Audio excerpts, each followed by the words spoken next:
the intersection of arts, environment, culture, health, peace, justice, science, and technology, paving the road for positive social change. It's the Golden Road TV show. It's the Golden Road TV show.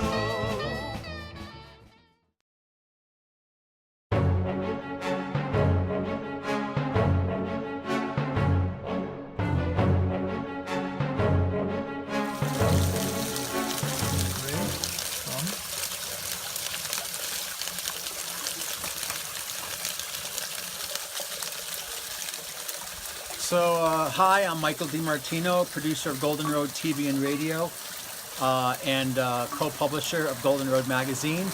And we're here now out at Bittany Springs, and we're focusing on taking a water sample to get the actual science behind what's happening with Roundup in our county. Of course, Bittany Springs is free water that the county provides. They're not responsible for it, but nonetheless it's a water source that a lot of people use.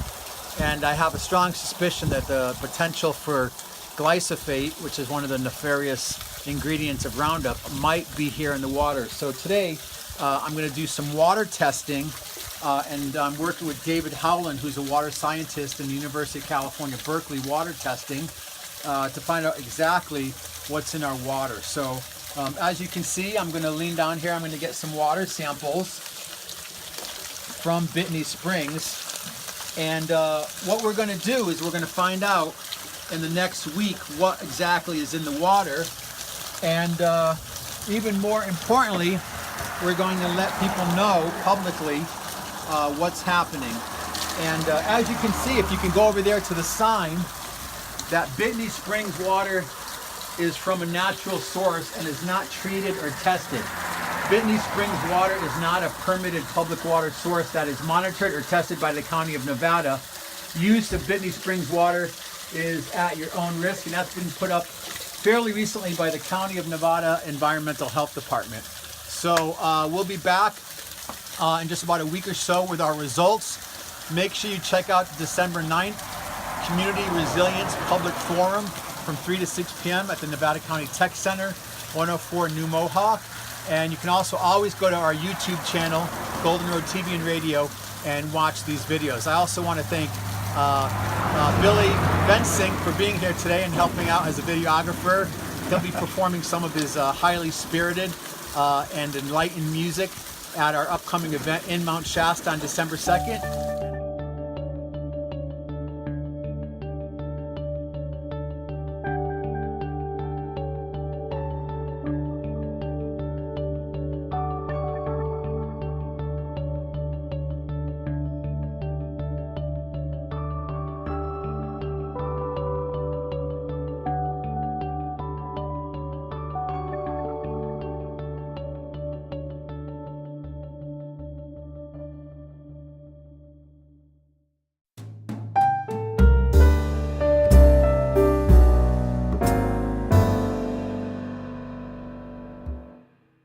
Guys, ready? She's flown up here all the way from Southern California to be here with us. She's actually forged change in her area and actually got a turnabout with her local water district. And I'll let Michael introduce her. So again, we have a few minutes. We're going to have our one of our keynotes, again, solution-based and about her victories of what she's been doing with non-toxic communities. Then we're going to have a little recess and come back and do our roundtable. Where do we go from here? Quick shout out to Practical Permaculture Institute, all the stuff you're hearing about permaculture and water catchment. Cathay Fish teaches about this all the time. A shout out to Sierra Streams, who is working to do restoration work on the watershed. We're trying to bring all of these players together, so there's no question that's unanswered. We have the resources and the knowledge here in our community. We're just trying to bring these pieces together. So on that, a nice round of applause. She was potentially going to have to cancel because of a family emergency, but she showed up. She got on a plane. She flew here this morning. She was picked up from Jessica Denning, and she's done a lot of effort to be here. And in her work, I want to introduce another mom superhero, another powerful woman in the movement from non-toxic communities, Kathleen Halal.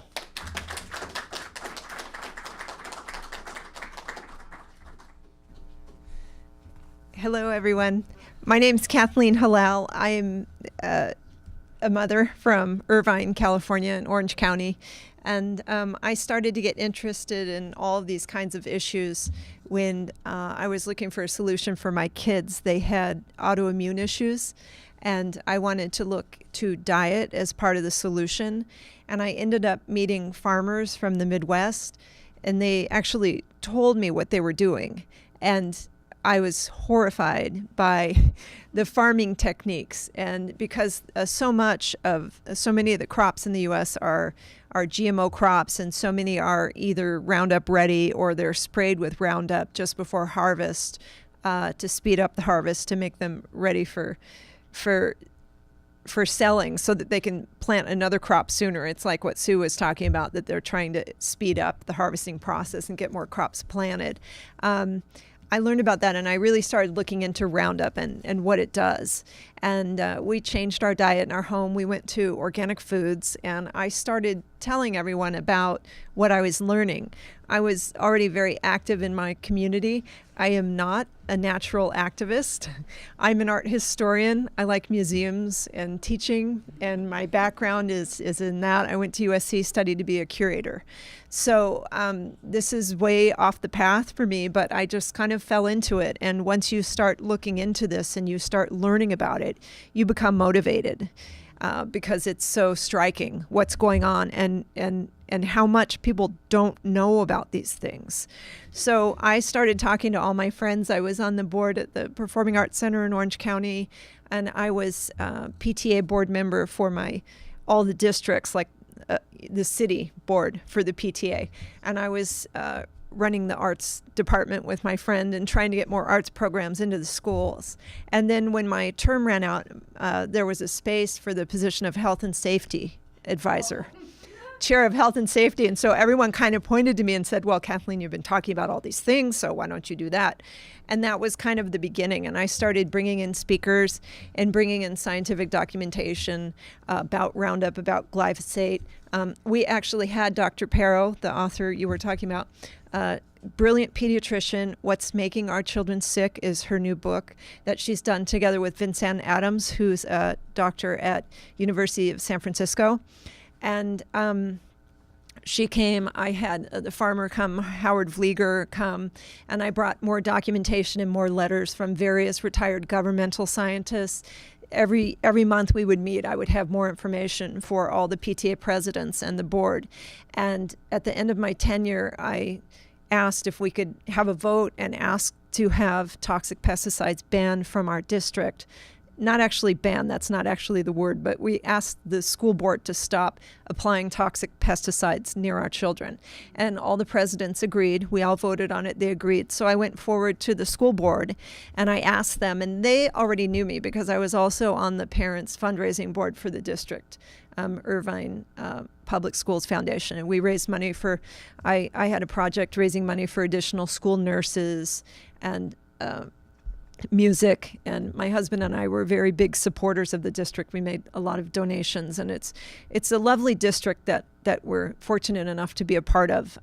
It's very close-knit, it's very education-centered, it's very international, and for public schools, I think they have a pretty good formula going down there. And the really important thing about Irvine is that the city is very closely connected to the schools. The school district and the city managers and the city council work very closely together to create this community in Irvine that's very tight. And our schools are connected to the city parks, and they share kind of the same terrain. So once I had approached the school district, and they finally very kindly agreed to figure out a non-toxic policy for our city, or for our school district, I then got together with some other parents from Irvine, and we went to the city council and we said, well, the school district is doing this. We think you should do it too, because the parks are connected to the schools. So that's kind of how we got the school district and the city council. But I have to say that there's a special mentality in our community that the schools and the city are so closely intertwined. That's kind of how that happened. We have leaders who are very conscientious, and when we first approached them, they kind of had very little idea of what I was talking about or about what we were talking about. So there was a lot of education involved. All of the scientist letters and all of the information that I was giving to the PTA presidents, I copied the superintendent so that he knew everything that was going on. I was talking to him about everything. Everyone was very well informed. The school nurses, I kept them informed, and they knew about a lot of this information. So when we started our group, my hope was that if we succeeded, that I could help, or that we could help other groups across the nation do the same thing. And that's my hope. My hope is that some of you here will be inspired to form your own groups and your own communities and get this going where you live. And I'll talk to you a little bit about how we did it kind of in the specifics. But if you want more information, you can go to our website, which is Non-Toxic Communities. We have a Facebook page, and we also have a website. And our friend Jessica has very kindly arranged for us to have a grant. So we're going to be upgrading our website, which is very exciting. And we will put all of the educational materials and all kinds of things there that you might need to bring about positive change in your neighborhoods too. So our slogan, my husband came up with this, was, "Let's make Irvine truly the safest for the smallest among us." And that was very important because our city's slogan was America's safest city. So we took that, my husband took that, and he said, well, let's make sure it's the safest city all the way around. And the city leaders agreed with us. So luckily that was a good slogan. But if you can tune into the ideals of your own community or your own town, I think that will help you to work in tandem with leaders. So to start out, I would say get a group together. Get a group together. I have friends who are doing this all by themselves in their towns, and that's wonderful, but it's a lot harder. What we did was we formed a group. Even I had a group when I was kind of alone. My group was the PTA, right? So get involved with clubs that are already formed, or groups that are already formed who might be interested in these things. The PTA, of course, is interested in children's safety. Some PTAs are more receptive than others, but once I had the speakers come in, they were so reputable and so well educated that the presidents realized that this was really an important issue and truly something that should be a concern. So find a group, get a team together. Our team in Irvine, when we went to approach the city, we had a really special group of people. We had myself, I had the experience with different groups we could approach. In the end, I got the grant from Beyond Pesticides. I knew we could bring them in. I knew they could offer the training, so I kind of had the answers from that point of view. I had the science and the contacts for that. We had one gal who did a lot of marketing. She was very serious. So she'd come from a career in the business world, so she was in charge of sort of branding and marketing. We had another gal who had done public relations for the Irvine company, so she was used to connecting with journalists and getting press. So let's see, and the gentleman we brought on board had experience with City Hall and city management, so he knew how to set up meetings and who to contact. So if you can find a group where everyone has a skill that they might be able to contribute, it would be really helpful for you. The stronger the team, the better. And then find supportive community leaders. Feel them out. You might have one person on your city council who is going through, maybe they had cancer, or someone else in their family has cancer or autism. So many of us sadly know people who are going through certain kinds of health crises, and almost everyone knows even a kid down the street who has an issue.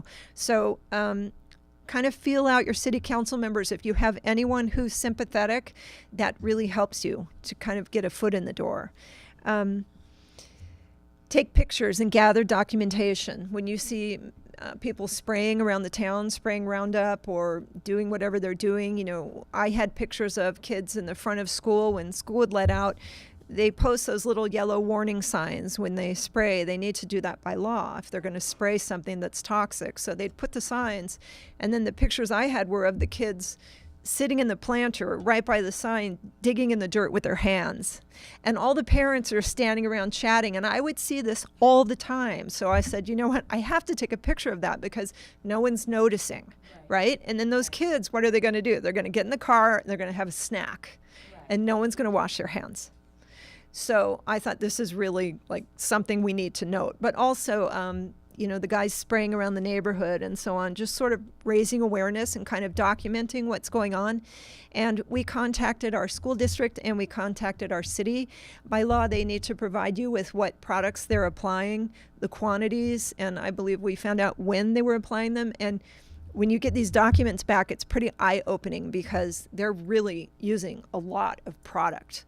And it's like, oh my gosh, holy smokes. So it sort of motivates you a little more, but it's very good to have that documentation to know what their standard use is. I had a relationship with the maintenance guys. I met with them for over 2 years about these issues before the change came in Irvine. I like to think that it's not going to take other groups that long because I think that there's now a trend and there's awareness, there's more awareness, especially since the school groundskeeper won the lawsuit against Monsanto. I think we tend to pay attention to numbers, and it was all over Bloomberg and Yahoo and kind of made the mainstream press. So I think that there is a lot more awareness, but I actually had a good relationship with our maintenance guys who I'm sure in the beginning thought I was nuts. I brought in a crop expert one day to meet with them and tell them about how it's truly dangerous, what you're working with. And I brought in all kinds of people. And then I'd bring them like organic cookies and cakes, and I'd say it's organic, and I just, I actually loved the guys, even though they were kind of resisting me. We had a good relationship. We had really good people working in the department, and after a while, I think they finally started to listen a little more to me, but it took time, and you have to be patient. Let's see, gather documentation, branding.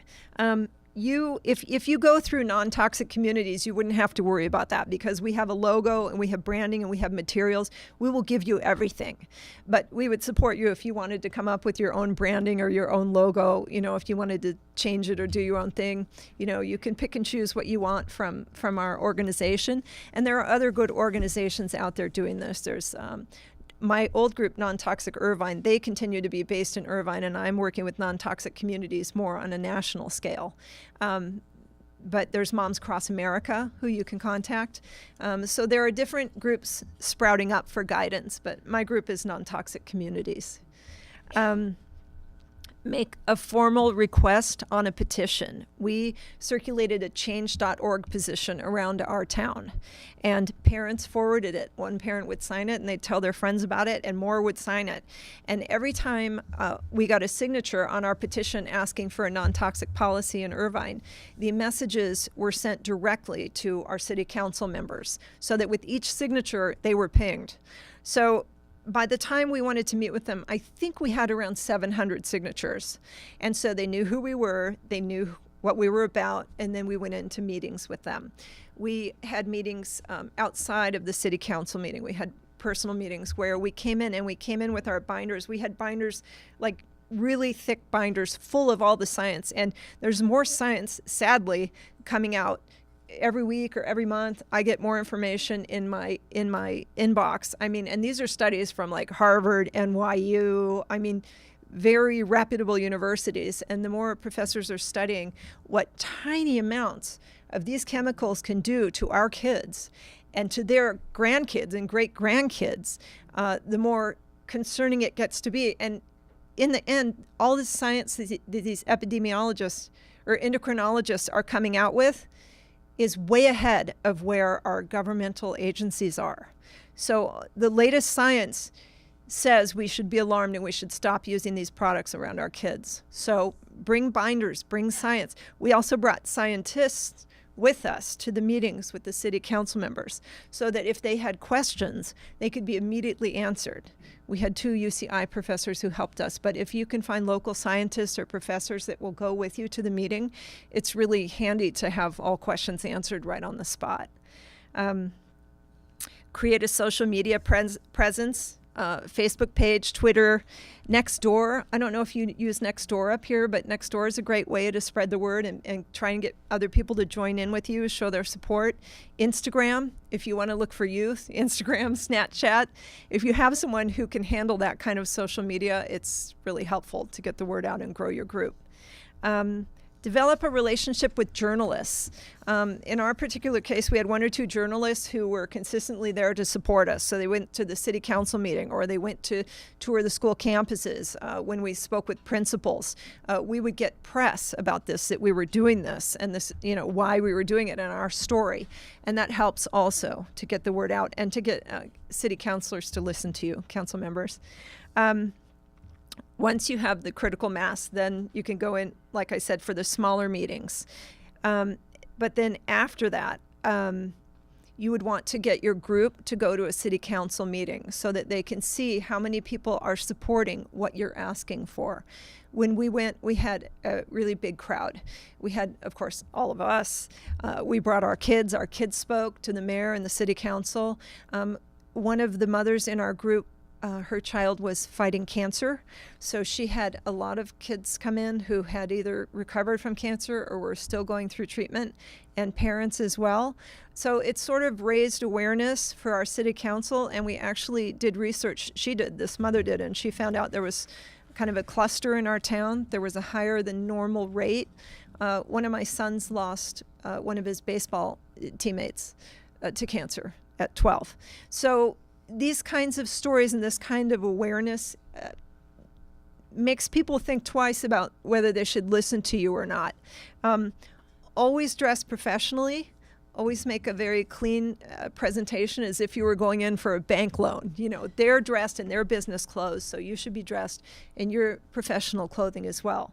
Like I said, take binders. We had binders, so take binders with scientific studies. We have a lot of information available on our website, but you can also go to Beyond Pesticides, or also PANA in California. A lot of you are probably familiar with those organizations. They will give you a lot of the scientific studies, and you can just put them in a binder and categorize them, and it just helps to have science behind you. And we use a little bit of leverage too. We brought up to the city, well, the schools are already doing it. So then the city was like, oh, well, if they're going to do it, because nobody wants to be first to try it. People are very afraid that it will fail. They're afraid it's too expensive. They've been told a lot of things by people who are sort of pro-pesticide. And it helps to tell them someone else has done it before, someone else is doing it, and somebody near you has already made the decision. So what are you going to do? It kind of helps to make them feel like they're not the only ones. And when I went to the schools for the PTA, I said Harvard is doing it. They've been doing it for years, organic landscaping. I talked to them about all the schools in the state of Connecticut, K through 8. They have no toxins on their fields where the kids play. State of New York, K through 12. For years, California is so far behind on this.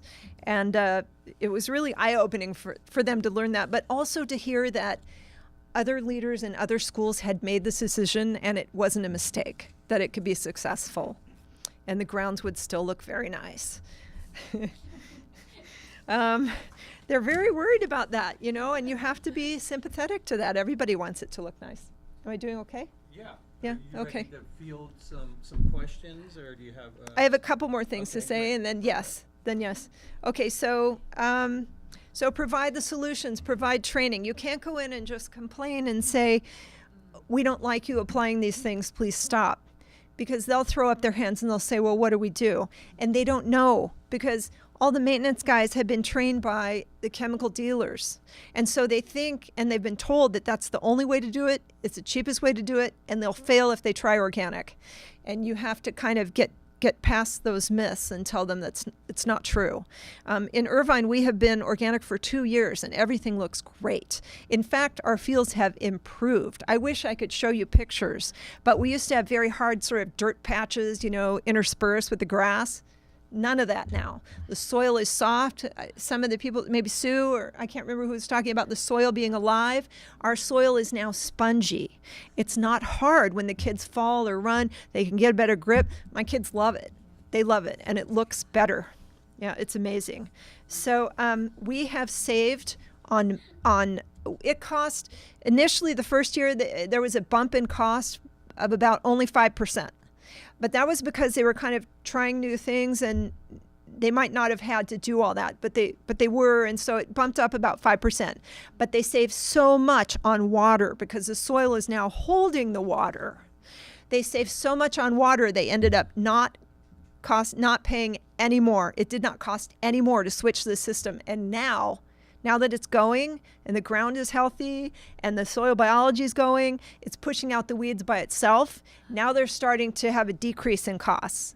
And this has been proven before. Beyond Pesticides did a 5-year study with a high school in Massachusetts, and their costs went down, just like is happening in Irvine. So it's actually money saving.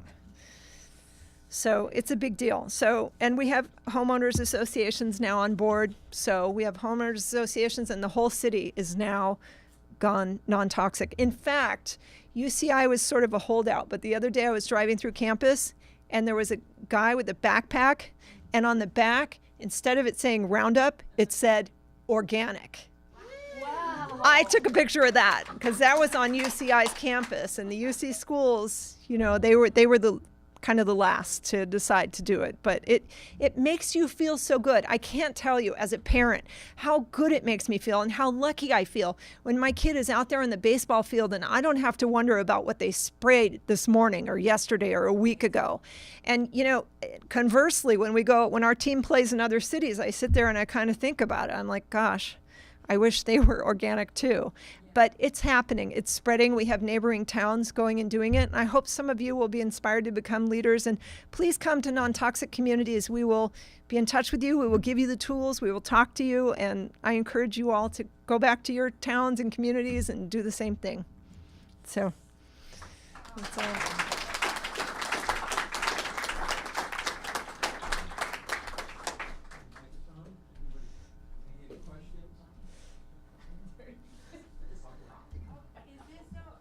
Is this also spreading to agricultural practices in your community? That's kind of a sticking point. When you talk about this, you can't touch that. You can't touch agriculture, but in the city will not try to regulate agriculture. That's its own independent thing, and the farmers will make a fuss if you try to tell them what to do. So that's kind of off the table. You don't do that. However, the awareness in our town of Irvine of organics being more desirable and so on is causing the farmers who are raising strawberries and other produce to raise more organic, and they have farm stands around town and it says organic. It's proudly displayed. So it's sort of all awareness. It sort of connects. But I will say the one thing is when we were doing this, I did not discuss GMOs at all. Stay focused. Your focus is children and the community's pesticide exposure. That's it. They can know that you eat organic, but don't cross over into the GMO subject. Stay focused. This is about exposure in our community. That's kind of what ARC is talking about, is becoming this platform to be able to bring us together and attack these issues one at a time in a manner that's actually orchestrated and focused.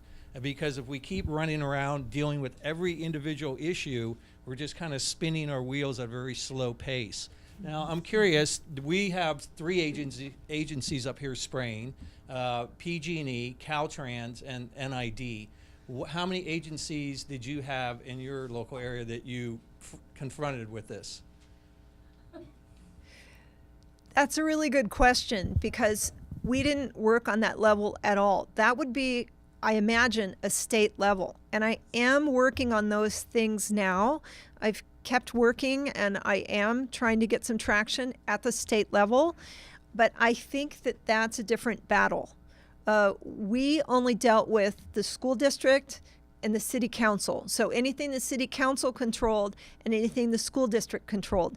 Caltrans and those other outfits would be outside of that realm. I'm not saying don't go for it, but it's a separate project. Right, and it's one victory at a time. And I think the NID victory is something that we locally can overcome and kind of build some much needed confidence in our people. Right now, people don't feel confident that they can, and they feel worn down.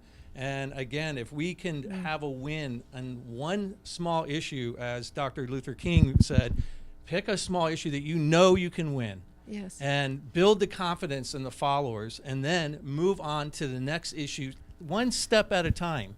And so together we can do this. Are there any other questions while we're standing here from anybody? Okay, if not, then let's give a big round of applause. Thank you.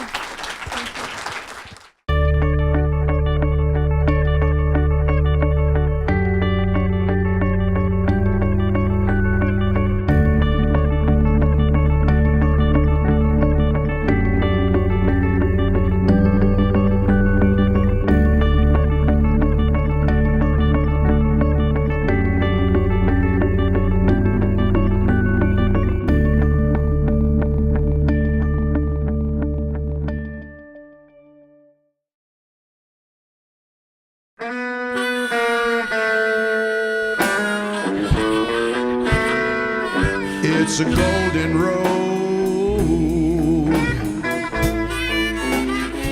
TV show.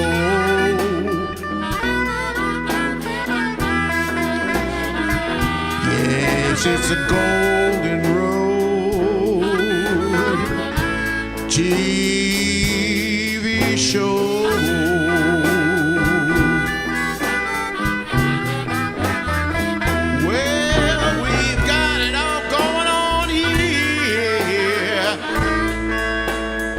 It's a Golden Road TV show.com.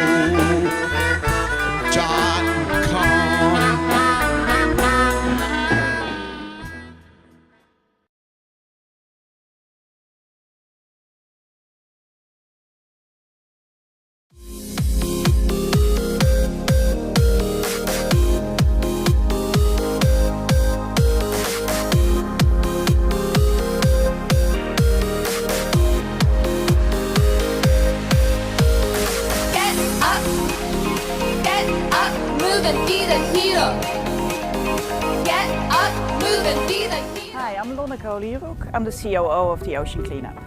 It's the Ocean Cleanup's mission to develop advanced technologies to rid the world's oceans of plastic. We want to reduce the concentration of floating plastic in the oceans with 90% by 2040. System 1 is a floating tube, a flotation device with a skirt attached beneath it. The skirt is underwater for about 3 meters. That system will move around the ocean in a C shape or a U shape, catching up on the plastic, collecting it inside of it. We care so much about the marine life and how much harm the plastic is doing to it. So in designing the system, we've taken great care not to have any adverse effect on the wildlife that's out there. Our system is not propelled at all, apart from the natural forces of the ocean. It is propulsed by the forces of nature. It is designed to be a passive cleaning up system. My name is Laurent Le Breton. I'm the lead oceanographer for the Ocean Cleanup, and basically we study plastic pollution in the ocean, so it means understanding the sources, the transport and the fate of plastic in the ocean.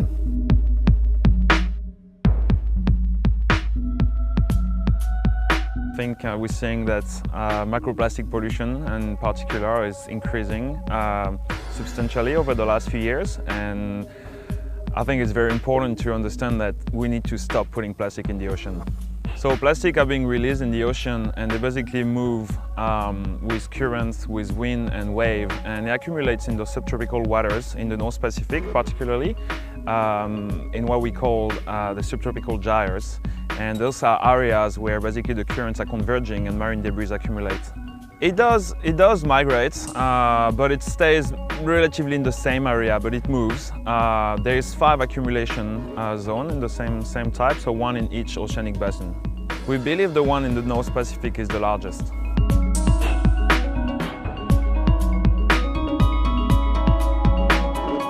Well, I think they can start by reducing the use of plastic, particularly single-use plastic. I think is one big topic, and also I think that cleanup matters. You know, anytime you go to the beach, to rivers, forests, in natural environments, if you find trash, it's always good to just pick it up and put it in the bin, right? Our System 1 is a beta type version. It's the minimum viable product, and it actually works. So it is the intent to start cleaning up, but we want to learn from it for this first year of operation and collect a lot of valuable information. In order to be able to clean up 50% in 5 years, we need multiple cleanup systems. So we are now launching our first system, the System 1, which will prove the concept and will give us enough information so that we can implement it in a redesign in the next generation of cleanup system, which should be even bigger and better and more productive. We intend to scale up, and we need a fleet of about 60 of those types of systems. We're in a bit of a hurry because we do see the risk of the plastic that's currently out there breaking down into smaller pieces, which will cause even more harm. So we really want to get as much out now that it's still big, as soon as we can. So we do have some ambitious plans to scale up fast. We believe that we will have the fleet of 60 systems in operation by 2021. So, of course, next few months are going to be super tense. This is an exciting moment, but of course the moment we're looking most forward to is to bring this first plastic back to shore. It's, because that means that it's proven technology, and that's what we hope to achieve with this first system. So the idea is that we take the plastic back to land, and we work together with our recycling partners, and the idea is that we can process that plastic and turn it into very nice, desirable products that are durable, designed to not end up back into the oceans. And by selling those, we actually hope to help fund the cleanup and fund the operation of the cleanup system. So next few months, I'll be really obsessively looking at the data that's coming in from the vessel, from the data streams, from the cleanup system, which will hopefully then allow us to catch the first plastic and bring it to land.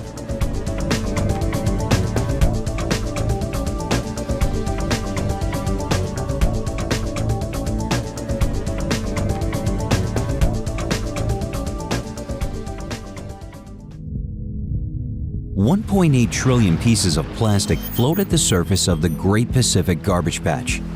Here, the ocean cleanup is deploying the world's first technological solution to this growing problem. The principle behind it is simple. Create a coastline where there are none. Concentrate the plastic, and take it out. The system consists of a 600-meter-long floater and a 3-meter deep skirt attached below. The floater provides buoyancy to the system and prevents plastic from flowing over it, while the skirt prevents smaller particles from escaping underneath. As the impenetrable skirt creates a downward flow, marine life can safely pass beneath it. Here is how the system catches plastic.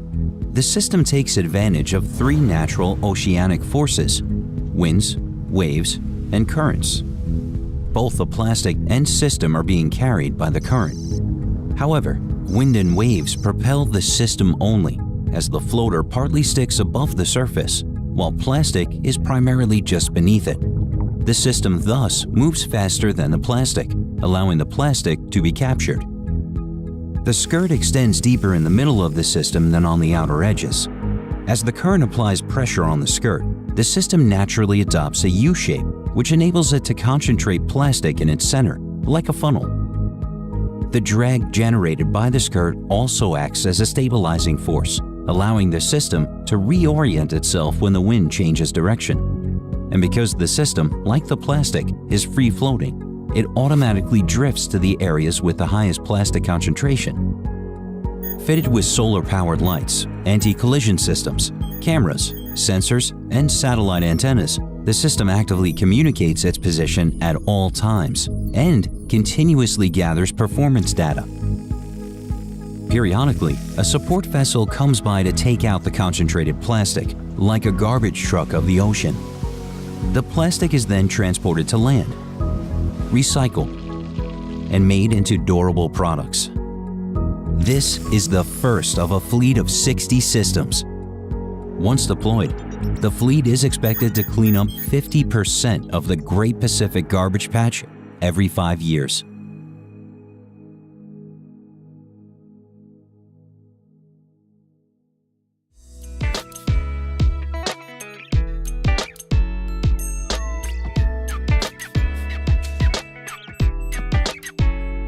alternative fuels, and then we're going to get really into the thick of the conversation and the keynotes regarding food and water safety. But on that note, I want to introduce our first keynote speaker.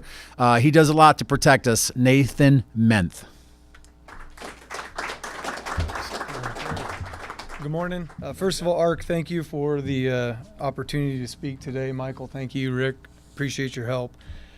So today, the resilience that was mentioned, we need to focus on the emergency preparedness, and it is very easy to look at a fire engine and say, what can they do, and what do they do? And absolutely, we strive to assist the public with that. However, for emergency preparedness, it actually starts as the civilian, the homeowners, myself off duty. So I've got a couple of things that I want to cover today. The emergency preparedness factor in relation to wildland fire. When we talk about threats to the community, one of our target hazard areas is the community as a whole in relation to wildfire. We have a very dense population that's mixed with wildland-urban interface. And what that is if you picture the coastal with the ocean right up against the coastline, that's the boundary set. In the intermix, in the interface, there is no boundary that's set. We're plugged throughout the community with parcels, property, beautiful properties. And to do our part as fire suppression personnel, educating the public is actually a huge factor to that. Public education with wildfire prevention is such a broad scale. I'll try to narrow it down here to 5 minutes. But I want to focus on two aspects. There's a direct approach that the public can take, and then there's the indirect approach. First, I'm going to talk about the direct approach. The direct approach is indeed the hands-on. It is the opportunity to do what you can do manually to clear your yard, clear your roof, clear your property, leaves, gutters, pine needles, anything that can harness that ember or spark in the event and the inevitable event of a wildfire. Although a majority of wildfires in California are caused by humans, whether it's accidental, intentional, there are still aspects of wildfires that are caused by Mother Nature, lightning, etc. So the direct approach is eliminating the fuels or reducing the fuels. When we talk about that, we mentioned defensible space. I'm sure that's no secret word to anybody in here. Defensible space is the section around property that's viable to clear in an appropriate manner. 100 feet with 30-foot clearance around your house. You can have the green vegetation, the planted vegetation. You can even enjoy the natural vegetation. But without the fire's natural ability to come through and consume at a slow rate as it used to prior to the population being here, we have to take into consideration life and property. My co-partner, Chris Mertens, did just arrive here. If I could, I'm going to allow him to come on in and join me. He is also he's an employee with CAL FIRE. Come on up, Chris. When we're talking about life and property, that is what your fire departments, your fire districts, and fire suppression personnel, we care about. The environment is in there as well. However, with life and property, that directly affects the ability for the community to function, and we see an importance of that.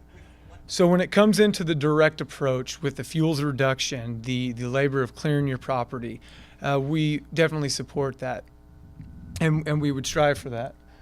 Talking about some defensible space currently at the moment, and then I was going to move on to an indirect. So we talked about direct, now I'm going to talk about some indirect.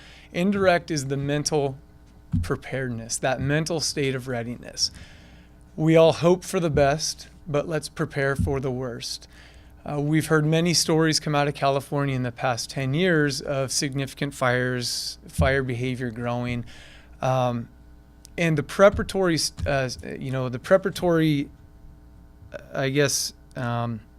mannerisms that we can take to avoid that or be mentally prepared for it. There are multiple organizations that Nevada County Consolidated, we have our website up at www.nccfire.com, www.nccfire.com, that allow you to have some basic components of questions and answers. Ready.gov is an excellent website.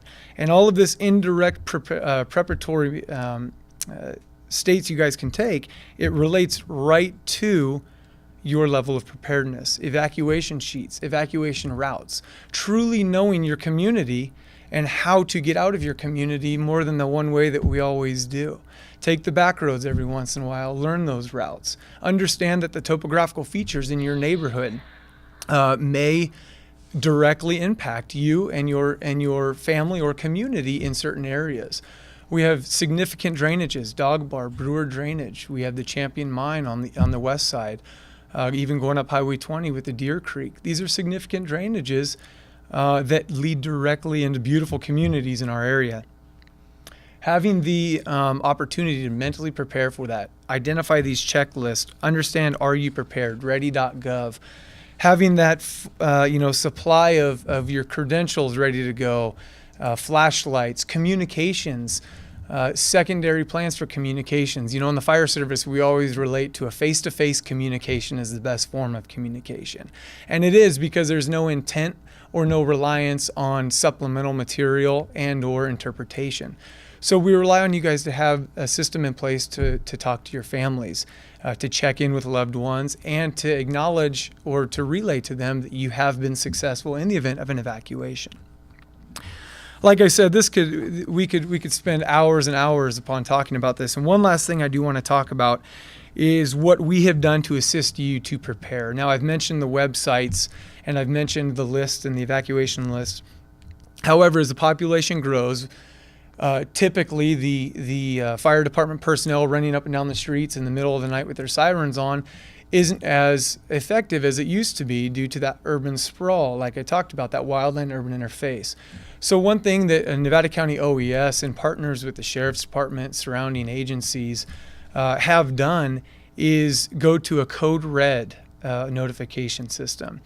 And for those of you who don't know what a code red notification system is, it is a streamlined way to get mass media out on internet, email, cell phones, telephone calls, voicemails, landlines, alerting you of evacuations. It's not only emergencies with significant incidents, but it's a possibility of a water boil situation. So it's actually a widespread, and I encourage all of the listeners and visitors here today, if you're not signed up for Code Red, please look into it.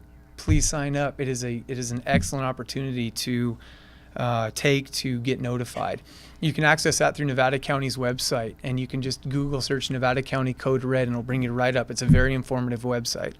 Nathan, is that the one where they do the star 211 to get into the directory? Star 211 is the Nevada County's and disaster response in the loop, and that is another form. Code Red is going to be a supplemental item that is driven through the Nevada County Office of OES. So I appreciate your time. Chris, I am going to allow Chris to have the floor here for a little bit and go over a couple things. As Nevada County Consolidated, we do strive in community protection. Our doors at our fire stations around the community, along with many other jurisdictions that we operate with, very close-knit. Please feel free to stop in, ask questions, get the answers to those questions. This is a situation where, in the event of a wildfire or a natural disaster or even just a large snowstorm during the winter, if you need help and 911 is dialed, you will get the resources that you need, and we are part of that. So if you have questions that we can assist with, please stop by. You don't have to call 911 to ask questions, but swing into a fire station, swing into a police station, CAL FIRE stations, and so on and so forth. So I'm going to have Chris talk for a little bit, and then we'll field some questions, and thank you for your time.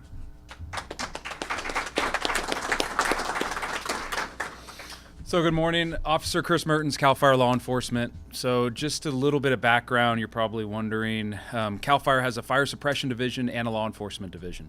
So my job is to basically enforce forest and fire laws, which is why we're all here, the big dilemma in the state right now. My jurisdiction is Nevada, Yuba, and Placer counties, so we pretty much go to any fires, we investigate, we assist with public education events like this, and then we also go to citation, enforcement, arrest on the law enforcement side. So our partners in Nevada County, whether it be consolidated or a city mutual department, we work hand in hand with 24/7 with prevention, and education. And that's why we're all here today. One of the biggest things that I'm part of is I'm in charge of all of our defensible space inspectors for Nevada County, Yuba, and Placer County. They work in our shop in the Prevention Bureau. Our primary mission is for them to go out, and I don't know if anyone here has had one of our inspectors come out yet, but they basically do a defensible space inspection on your home, which is all preventative for you, the homeowners, and the community. It's free of charge. There's no charge to it. You can call any CAL FIRE station. CAL FIRE engine crews are also trained to come out and do an inspection. Everything is digital now, so they have a tablet. They come out, they spend no more than probably about 15 to 30 minutes at your house. They give a walk around, they talk to you, they give you education material. And like I said, it's free of charge. They'll be more than happy to come out any time of the year, whether it's raining or whether it's right now. Our enforcement period, what we aim for is obviously the springtime. When the fire danger is at its lowest, when we're telling people, please hit that 30-foot zone around your house, hit that 100-foot zone around your house. And our biggest messages, you can write it down, it's www. And I think there's a pamphlet, which readyforwildfire.org. And we have a pamphlet in the back of the room that you can look at before you leave, which has all the information. You can put it on the website. And that basically outlines all of the prevention education programs that CAL FIRE offers, and that we work with all of our local community members. We work really tight with Nevada County OES, Placer County OES, working with them to also have their inspectors go out and do the same thing. We work with any government, whether it be Nevada Irrigation District or all the way down to the nonprofit local community group that wants help. So any event, and I don't want to step on anything Nathan's already said, but we pretty much all are working to do the same thing. Our mission is to protect the community, and we work for the community. And after this meeting, if you guys have any questions, feel free to come up to me. I can give you my name, information, business card, whatever you would like, and we can have further conversations. Thank you, guys. We know how important your work is here. Everybody recognizes that. There's no question about it, but I think it's important that we say it and acknowledge it. So thanks. Yeah, and as the coordinator, thank you. So in the event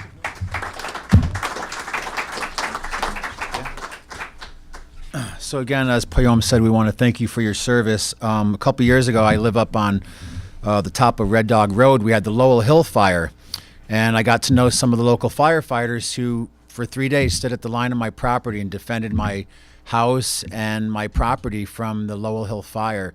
And it was an amazing time of bonding. We'd bring up coffee and food, and these guys really put their life on the line for our community. So once again, thank you so much for all that you do.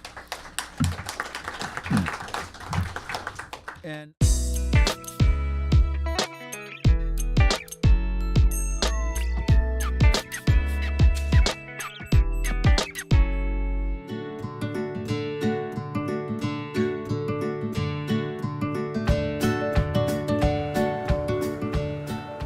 hello and welcome to the Source Directory, a completely new and innovative approach to create a list of individuals, organizations, projects, and events that are helping to make our area more resilient and a healthier, happier place to live.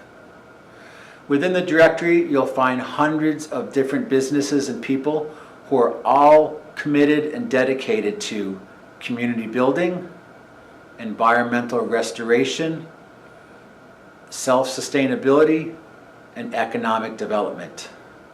Some of the categories you'll find them under is arts and culture, health and healing, peace and justice, food and farm, science and technology. I'm one of the founders, Michael DiMartino, and I'm also the host and producer of Golden Road TV and Radio, which produces a weekly 2-hour TV and radio show, once again, to bring focus to those people in our region that are helping to make a change for the better and to make this area much happier and healthier with a higher quality of living for all of us. Thank you for your time. If you'd like more information, just check out thesourcedirectory.org and goldenroadtelevision.com. Thank you for your time.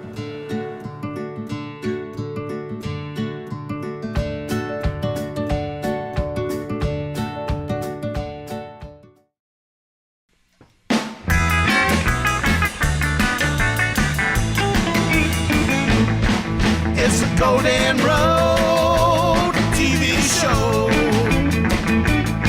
It's a Golden Road TV show. Well, listen once, listen twice. Oh, won't you please take my advice? It's the Golden Road TV show.com.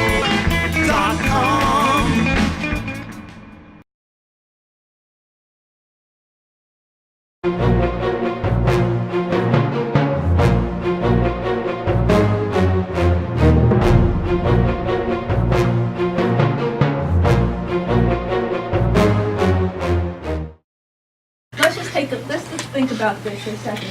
Over half of American kids are sick with a chronic condition, and you heard me out there defining on the steps what a chronic condition was, right? It's a situation where you've had a health issue for more than 3 months and that there's no cure. That's what a chronic health condition is. We spend the least on food, the most on health care, give the highest number of vaccines, and have the sickest kids of any industrialized country. So I'm saying, what are we doing? If every pediatrician is not here knocking on these legislators' doors, then I don't know what's going on. Well, I can tell you where they are. They're in their practices seeing kids 1 every 10 minutes, 1 every 15 minutes, and I'm going to tell you, in defense of the pediatricians, I'm one, that you really can't get into this stuff when you're seeing kids every 10 to 15 minutes. It's impossible, and that's what your schedule looks like. 1 every 15 minutes, that's what we're doing. Are you going to get into all this? Wow. It's really hard. So that's why it's really up to make some of these changes. After the end of these talks, you're going to know more than your pediatrician. So what happened to me? And I want to share what happened to me because it can happen to you. And I think I'm really preaching to the choir, to this group, but maybe to not to some of our legislators. When I read Jeffrey's book, I never heard of this guy. But Jeffrey, on page 16, started talking about Dr. Arpad Pusztai. And so I had to read about Arpad Pusztai. He's Hungarian. I'm married to a Hungarian. My mother-in-law was so happy when I started talking about him. And so what I learned from Arpad is that, well, wait a second. This guy was studying genetically modified potatoes in 1996, almost 22 years ago. And he was the first one to look at this problem of genetically modified food. So why am I talking about GM food? We're talking about glyphosate. Is because they're linked. Herbicide-tolerant crops were developed so we can spray more Roundup or more glyphosate. And what Arpad found, and I'm going to show this histopathology slide, you're not medical professionals, you're not med students, but you're not a bunch of dummies. We're going to elevate this conversation. This is what he saw. And when I saw these slides, I went, you've got to be kidding me. Why didn't anybody tell me this? Jeffrey Smith told me, and this is what I saw. When Arpad fed these rats genetically modified potatoes, and then he looked at the GM-fed rats and the non-GM-fed rats, he saw that the intestinal wall villi were abnormal. Now I'm saying, wait a minute, those are the little finger-like projections lining your gut, and that's where the absorption of all your nutrient happens. So you mean to tell me we have destruction of the gut of those rats that ate the GM potatoes? Is that what's causing leaky gut? The one that I'm telling you that I'm seeing in just about every one of your kids, and mine too. What he also found was in the stomach lining of those rats that they had increased cell growth. That's called hyperplasia. Well, why is that important? Hyperplasia is the precursor to dysplasia. Did you all hear my New York accent? Yeah, right. Hyperplasia. I'll spare you. I won't go to. Maybe I should go New York on you. Can I talk like I'm from New York? So look what he found. There's all this hyperplasia, precursor to dysplasia, precursor to cancer. And was this the cancerous precursor that we were seeing from the genetic modified process? Possibly. That's what he found. So let me switch gears a little bit. So if you have an herbicide tolerant plant that's genetically modified, then you're spraying a lot of glyphosate on it, they're linked. Which one's causing what? I'm not sure. I don't know. I'm really not sure. If you said, is it the GM process? Is it the glyphosate? It's likely both. And Sarah Leaney actually took a look at that. So what I try to do is say, why is this stuff not so good? No way, no. Why do I say that? Glyphosate, it's a chelator. You heard Howard talk about that. It binds micronutrients, and it's likely doing it in our kids. So how do I know that glyphosate is binding minerals in our kids? I don't know. All I know is they're eating it. I check their nutrient levels, and they're low. I fix their diets, and it goes up. Oh, come on, people, this is not hard, right? This is like common sense. You know, you could all be clinicians and practitioners here. So and I gave you a study here, just so you know, because everybody wants data. I'm giving you data. Clinical correlation, nutrient deficiencies in kids, magnesium, zinc, are associated with learning disorders, ADHD, insomnia, mood disturbances, etc. Glyphosate is a carcinogen. You heard that. You heard the World Health Organization, the IARC. They did the studies in animals. It's really hard to study humans. And they found that it's a carcinogen class 2A. It would be a class 1 if it was studied in humans. And actually, when Monsanto first brought this stuff to the EPA back in 1983, they found renal cell tubular adenomas in kidneys in rats fed glyphosate, by the way. So Monsanto's known this a long time, that there's carcinogenic potential. And they looked at those slides, and then they found another group of pathologists to look at the slides, and then the data kind of morphed. I think you're kind of getting a theme here on how data can change. Depends on who's looking at it. Glyphosate is an antibiotic. I mean, if Howard's stuff isn't convincing enough, what the cutting edge of research now is the effect of glyphosate on the microbiome and how that changes. Now, how do I know? Because I check kids' microbiome. I do something called PCR testing. I can order a test. It's not in regular conventional medicine. It's in one of the tools of integrative doctors or functional medicine doctors. We can do a test through Genova. I'm not plugging Genova, but that's where I order it. It's $134 if you have a PPO insurance. I can map out the entire microbiome of a kid and look at it. And what I find is disturbing. They have very few amounts of microbiome. Their levels are low, and they have an abnormal distribution of the microbiome. And depending on what issue they have, you'll find abnormalities such as kids on the spectrum will have high levels of certain Clostridial species, or you'll see lots of strep species in kids who have pandas, or other opportunistic players. Remember, most of that bacteria are in your gut or are going to take over if they get a chance. They're not little happy bacteria here to help you. They're going to go over. And so when those lactobacilli and bifidobacteria are abnormal because they're killed off, like in Monica's study, all the bad players party. And that's what happens. And you see it. And when you make corrections, kids get better. How do I know? Well, for one, they're better. I asked the mom, how's Johnny? He's better. How's his stomach ache? Gone. Is he pooping? Yes, the constipation resolved. I'm going to retire on constipation. I treat constipation all day long. They're all constipated, digestive enzymes, better. Because we're checking the stool. We're doing analyses. Why do I do those analyses? Mom's report could be enough, by the way, but dads want data. You have to show those dads that data. They want to see it. Men want to see science. So, gosh darn it, I'm going to show them science. So, it's an antibiotic. Another good study about, this one is just off the press, and it shows an explanation for antibiotic resistance. I have a question. Is it okay to ask a question right now? Can we do afterwards? Oh, afterwards. Can you save it? Will you remember it? I'll remember it. Try to remember. Thank you. Let me move on. It inhibits a pathway in plants, the shikimate pathway. There's a pathway responsible for producing certain neurochemicals, and it blocks the production of a certain group of amino acids called aromatic amino acids. And we were told that glyphosate wasn't harmful to humans because we don't have the shikimate pathway. And we don't. Humans don't have it, but our microbiome does. And that's key. That's another thing. So, what happens is the aromatics get blocked. Those aromatic amino acids, building blocks of protein, kids can't make neurotransmitters. Is that what's happening? I'm guessing. I don't know. Why don't I know? Because there are no studies. And glyphosate use is discriminatory. This is the last point I want to make. California's poorest counties have the highest application of glyphosate. And they are Tulare, Fresno, Merced, Del Norte, Madera, Lake Imperial, Kern, and they're all part of the southern part of the Central Valley. And populations in these areas are mostly Latino. So our Latino kids are getting the most spraying involved. And this has been shown to be seen in Salinas Valley too, near Santa Cruz. And those kids have been studied for 19 years out of UC Berkeley.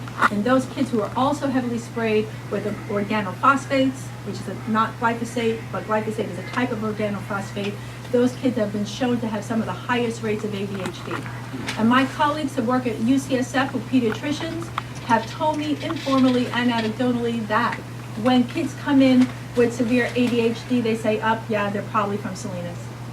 That's how it's become.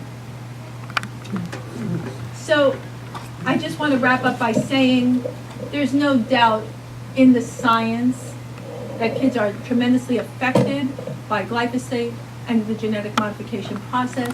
This is a no-brainer for me as a clinician to remove toxicants and toxins out of our children's environments. I believe that this is just, as Kathleen Halal said, it's just common sense. Thank you.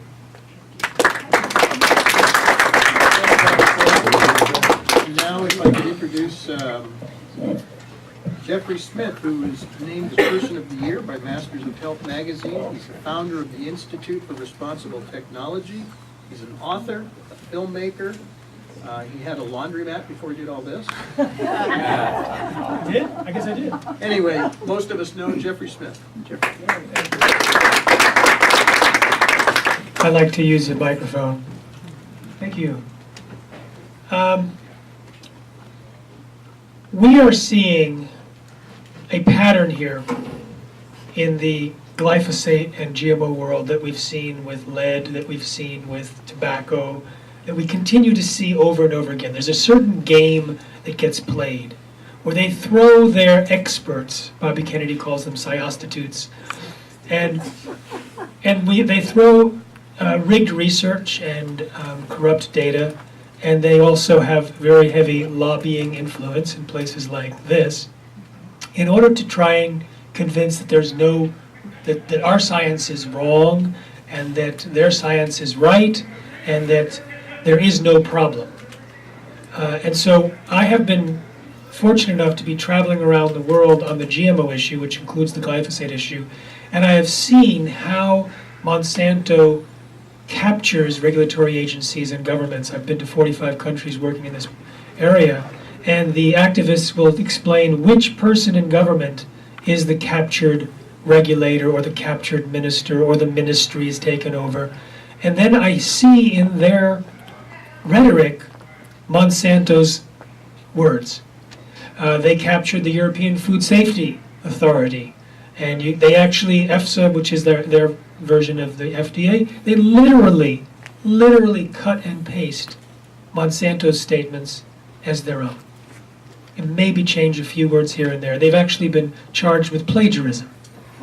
Not by Monsanto, by the public. So what I want to do is talk about how they're trying to defend against the World Health Organization's declaration that glyphosate is a class 2A carcinogen, which they said it definitely causes cancer in animals, it definitely causes mutations in human DNA, and where it is sprayed, there's higher concentrations of cancer. So it's also declared a carcinogen by the California government. And in France, they want to ban it. They're going to ban it completely in a few years. So these are, I don't know if you can see, I'm going to move myself so I can actually read them. So I'm going to leave the microphone for a minute. So this is liver and bile duct cancer incidence. And it's related to, thank you, my esteemed assistant. Thank you, Michelle. So this is a correlation. And I have to say that whenever I show slides of correlation, we have to put it into context. The fact that the line that is blue or purple, which is the amount of glyphosate applied to genetically engineered soy and corn, the fact that it is related to the increase of this cancer does not mean that it causes it. It's correlation, it's not causation. However, when you're looking at from an epidemiological standpoint and you have probable causation because you understand the mechanics that glyphosate causes problems in human DNA, oxidative stress, etc. And then you also see these epidemiological statistics, then that gives you a bigger picture. It gives you more data points from which to evaluate. So it is not irrelevant. It is just on its own not causation. But I think it's relevant because if glyphosate is a probable human carcinogen, we probably should see some type of correlation. And here we see a correlation between liver and bile duct cancer. And here we have kidney and renal pelvic cancer. And here we have kidney and bladder cancer incidence. And here we have thyroid cancer. And here we have deaths due to myeloid leukemia. And this is discharges of breast cancer. In Argentina, they went house by house in an area that was of a city that was closer to the soybean fields. And they found disease in nearly every house. They found a tremendous increase. The respondents said got better when they switched to non-GMO and largely organic diets. Yes. So in that paper, I looked not just at the carcinogenicity of glyphosate, but also the fact that it is a chelator, an antibiotic, it's linked to birth defects, that it's a mitochondrial toxin, and a number of other attributes of glyphosate, as well as the GMO disruption, as well as the Bt toxin. But let's take a look at some of the other correlational graphs. The correlations between glyphosate use on GMOs and other diseases. Again, we want to caution. These do not mean that glyphosate is the cause. But I want you to see that if it is a cause, and that we can look scientifically and say, yes, there's reasons why we can say that glyphosate is likely promoting that particular disease because it has this particular mode of action at the gut, at the microbiome level, at the cellular level, etc. If you look at this and realize if glyphosate was responsible for 50%, 25%, even 10% of the damage that you're going to see in these slides, you realize it needs to be banned. And children are most at risk, and so we propose that it's banned initially or in the schools, daycare centers, and also parks. So this is hospital discharge of inflammatory bowel disease. The red is the glyphosate, the bars are the discharge of inflammatory bowel disease. This is deaths due to intestinal infection. I'm just going to move through these quickly. Acute kidney failure, deaths. ADHD. Anxiety. Schizophrenia. Autism prevalence for 6-year-olds. This is, if a correlation were exact, if the R value would be 1. This is 0.9972. Diabetes. Stroke deaths. Deaths due to senile dementia. Deaths due to Alzheimer's. Deaths from Parkinson's disease. Deaths due to obesity. Deaths due to high blood pressure. Anemia. Dementia. Insomnia. Each one of these we could take time and analyze. Insomnia, melatonin. People take melatonin at night to go to sleep. Serotonin, precursor to melatonin. Serotonin may be damaged because of the consumption of glyphosate. We can track these possible lines of causality. And we have enough information, not just in the animal feeding studies, but in the clinical experience of Dr. Perot and thousands of physicians and healthcare practitioners who are prescribing non-GMO diets. Their experience, the 3,256 people, the 150 lectures where I asked audience members what they got better from, we can see that there is a problem here. And we can track that glyphosate is probably a major contributor to that.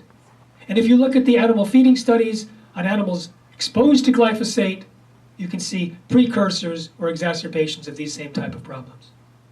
We do not need to wait for more science to take reasonable steps.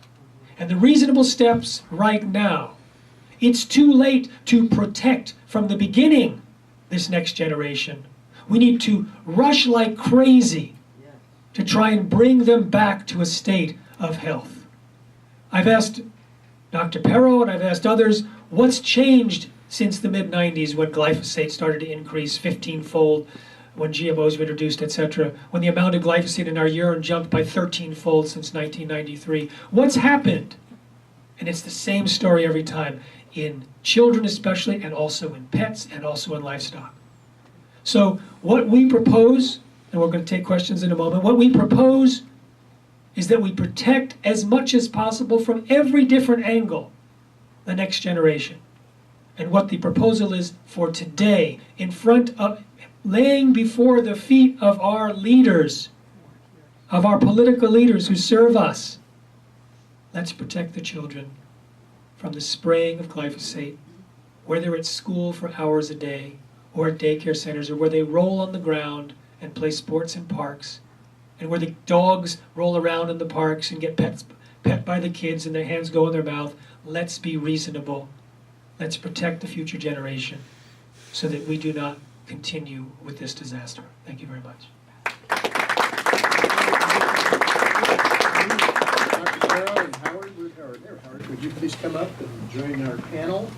And at this time, we'll take questions, and if you have a specific question for a specific speaker, then please ask it by name. Marianne? I'm just wondering if the hands of the medical establishment are completely tied, because why is it that we're not doing, when a child comes in with cancer, we're not looking at levels of glyphosate in the tumor, in the child's blood supply? I mean, as a causative agent, and just from a point of view of like helping the child to heal, I mean, wouldn't it be a good idea if we could say to parents, as you have found maybe, that if you change the diet, you can heal the child, even when a child has cancer? Wouldn't it be a good idea to put them on an organic diet? Why then are we just banning them with carcinogens before we know anything about costs? I don't get it. Yeah, it's a good question. I think to understand, things change slowly in conventional medicine, for sure. And in medical schools, it's still a pharmaceutical approach. Medical students receive a year of pharmacology. Maybe now it's up to 2 weeks of nutrition. And integrative medicine is only being offered in a few medical schools as an elective, and not necessarily as a mandatory requirement. So, but it is starting, the dialogue is starting to change, whether for other healing modalities. You also, can you all hear me? You need me on the mic? Is mic me up? Yes. Mic it up, okay. So the other thing to remember is that at the early part of the 1900s, when integrative medicine and holistic medicine was a huge part of the repertoire of clinicians, not just MDs, but of clinicians, such as chiropractic care, homeopathy, herbal, and other types of medicine, there was a huge push by Rockefeller and others with pharmaceutical companies to ban that type of treatment. It was called the Flexner Report. And so that type of treatment went underground. And we are still locked to a degree in that type of training, that type of treatment, that pharmaceutical-based treatment. I think we needed to find a place to put products left over from the oil industry. And that's, I think we're still living in part, that part of it. We also can't forget the huge effect and influence of big pharma on medical schools and medical education. And they have a huge influence as well. Also, holistic treatments are also very affordable and low cost compared to pharmaceuticals. Pharmaceutical industries don't often have a lot of incentive to get people off their medications or drugs because they make money for every pill you take. So the incentive to get people off drugs is often lower. So I think that plays into it. And so, but it's starting to change. It is starting to change. It's not happening fast enough because you heard of the epidemic that we're in, so it needs to happen a little bit faster. Sorry for a long answer, but that's where we're at. Another question. Yeah, I'm curious, just in general, if there's anyone in this room who's from either a staffer or a congressperson in the California legislature. Since that was the purpose of this, I thought. There was one, but he left Is there early. anybody here? There was one, but he there was left one. early. Do we know? Okay, so I'm just really sad. What that- your audience was. Yeah, because you it's guys are us. preaching to the choir here, and we need to be preaching to the legend. How do we make that happen? But something that, a comment that was made outside, and I should have said something earlier about this. Mike. Mike, please. Thank you. Preaching to the choir. I have never listened to a speaker on this subject, whether it be Jeffrey, Dr. Perro, Dr. Huber, Dr. McNeil, how many others that I'm privileged to work with. I always go away with something. Oh, well, yeah, I'm not saying we're not going away with anything. I'm just saying. You are all speakers. You're all presenters in whatever size way it becomes. Because that's how we've been continuing to win this battle and continuing to gain the momentum. It's one person at a time that we have to continue to spread the message. Another question. I have a question. This is a legal question. Courts have taken a look at this issue, and Monsanto has been taken to court. In fact, there are a couple lawsuits that were filed about GMOs. And my question is, actually it's twofold. How has it been gone? In a book I'm reading now called, it's called Roundup, Making You Sicker Than You Think. They talked about a court case in here about how these farmers tried to sue to stop this, and then they turned around and sued them. And what is the possibilities that we could win in court? We could possibly win in court and stop this.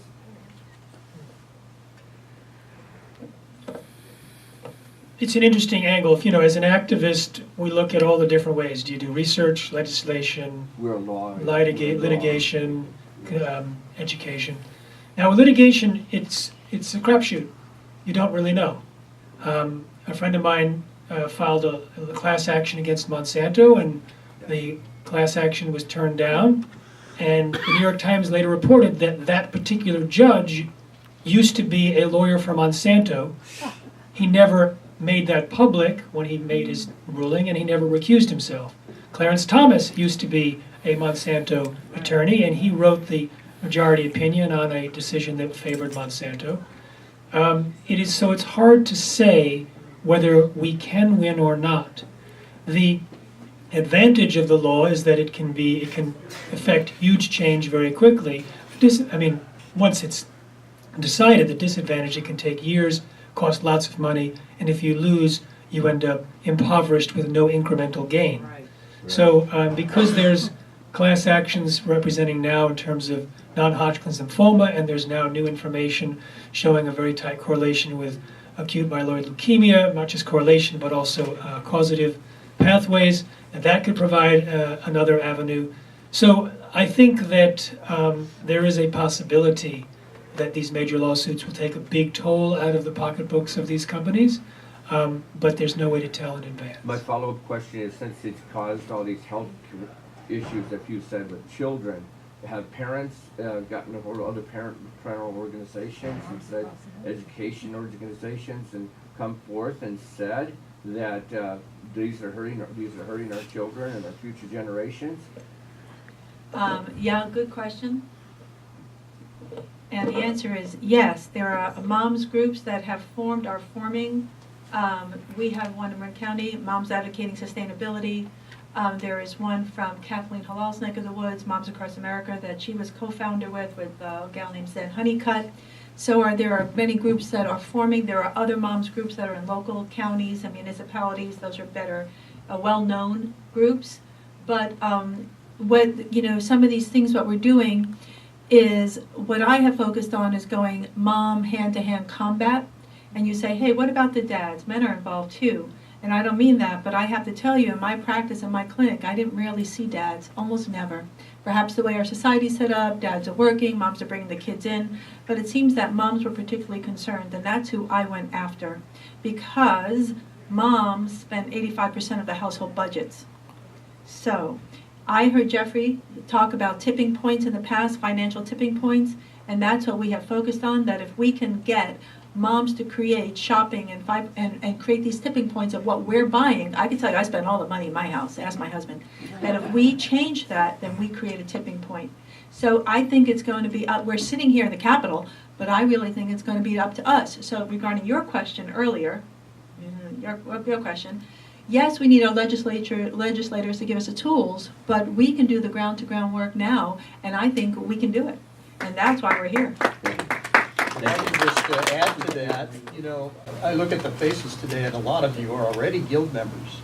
If you're not a member of the California Guild, I'll put some business cards out on this table here. Please pick it up and join us, because we're all working together on this. Another question.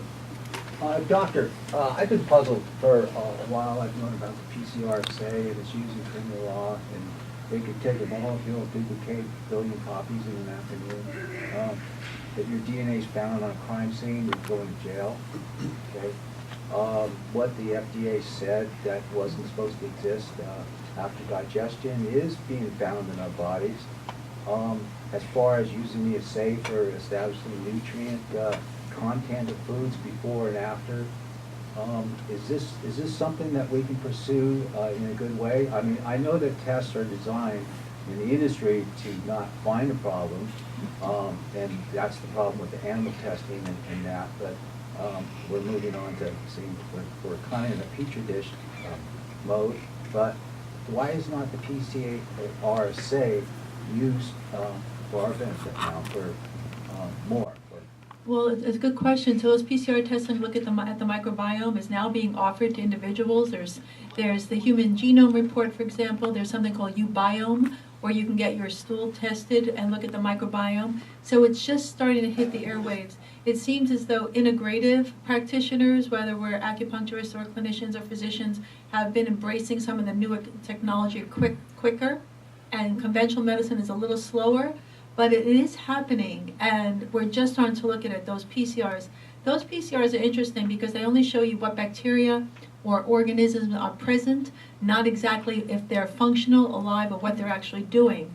But to remember is we use as clinicians lab tests as guides, not absolutes. What's most important are your clinical symptoms and what we're finding.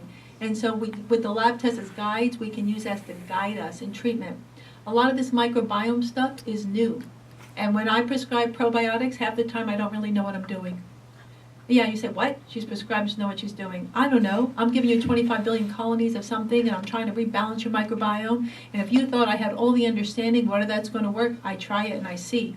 So sometimes we're not always sure, and this is really cutting-edge stuff. Okay. And it's happening and it's changing, but it's not yet cemented in, and I think it's going to happen. Okay, but how about if you're looking at nutrient content, right? You can find out how much of a product is still there before and after. Like looking at specific nutrients? Yeah, it's about looking at a specific metal that's found. Yeah, you can measure those.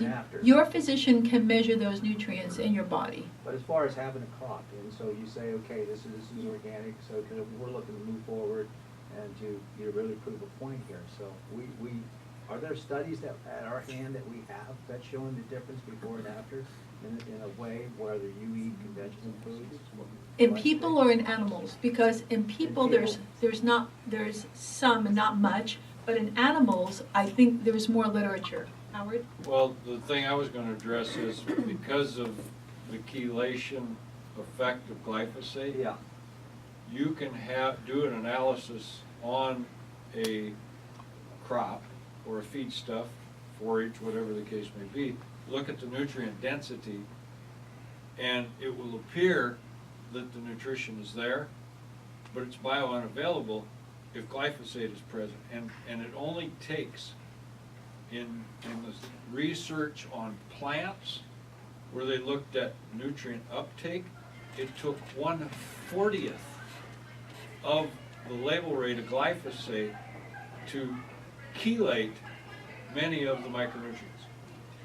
So it's a very minuscule amount to make that bio unavailable. So it's there, but you can't use it. But it would still show up as there, but you can't use it. So that's what you're saying. They're working on a new methodology and testing to where they can hopefully be able to determine the availability of what's there, and that's directly because of the presence of glyphosate. There's actually in two things. One, the translocation of the minerals through the plant is reduced. It also kills the beneficial bacteria in the soil, which help turn the unassimilable minerals into something that the plant can assimilate. So there will be less minerals in the plant, and as Howard said, even if they're there, they may not be functioning. And what's interesting is one of Howard's good friends, Art, who's a veterinarian, he'll send organs, livers of dead animals, stillborn, and find no detectable manganese in an area that's plenty of manganese supposedly in the soil, but no detectable manganese in the animal because probably the chelation. So, and there, it's like when you pull the minerals out of the food supply, there are hundreds of disorders that are associated with that. And that's just one of the reasons why these diseases may be related. And a follow-up to that, there's also studies that document that the genetically engineered crops are deficient in their capabilities of taking up certain micronutrients. Another question. You had your hand up. Did you? Okay, other question? Jeff? I just, before I make my awful comment, I'd like to commend all of you for the work you've done. I really have a lot of respect for it. It's really, I mean, to do this and get the static you guys get from whatever it is out there is really, takes a lot of nerve, courage. But one question that I have, or I already think I know the answer to, is why is this happening? Is this some haphazard thing that glyphosate suddenly appeared? Is it some haphazard thing that Bayer Pharmaceutical had put out tainted blood products in their Factor 8, killing hemophiliacs for 10 years?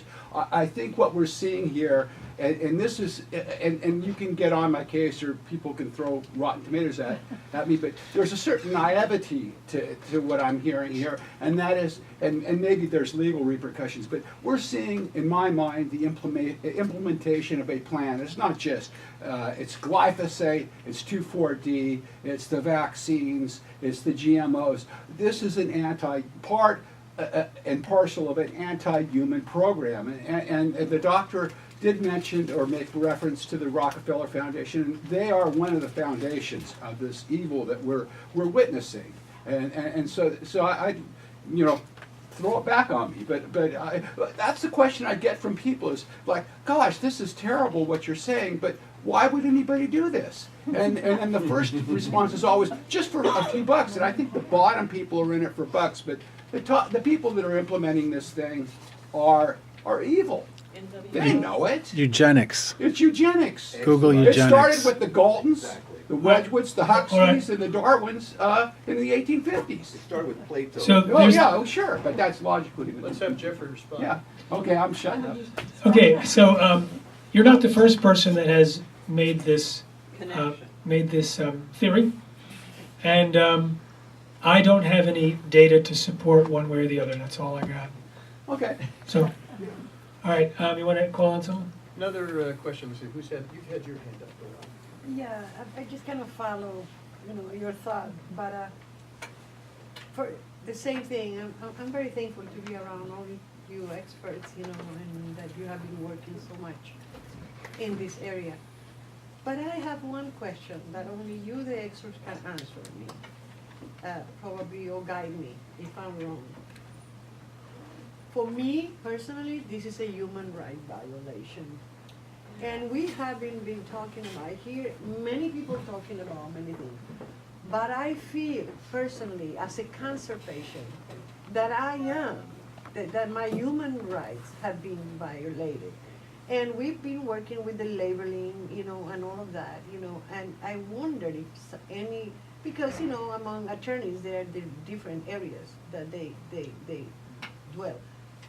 So- Why not the human right and animal rights? I mean, from that area. I can give you two answers to the human right and the animal right. One is I was invited to Germany more than a decade ago by a group who wanted to push the human rights agenda as their way of fighting GMOs. I don't think it had any traction, but that was their angle. Another angle came out in the Ecuador constitution, where they gave nature rights, the rights of nature. And it was interesting that the president wrote in that in case of national security, they could allow GMOs. The Constitution said no GMOs, but it was up to the president in the case of national security. He was invited to the U.S. by Monsanto, given the full treatment, and then came back and said, I think I made a mistake by promoting the banning of GMOs, and we should make it more available. So Ecuador is in my sights. Another question. I'm trying to remember mine. So just trying to counter the industry talk. Something I've heard recently that they're trying to use as an argument, and I know it's fishy, and I already started to do some research, but maybe you have more information, is on the Prop 65 list that Roundup's been placed on now.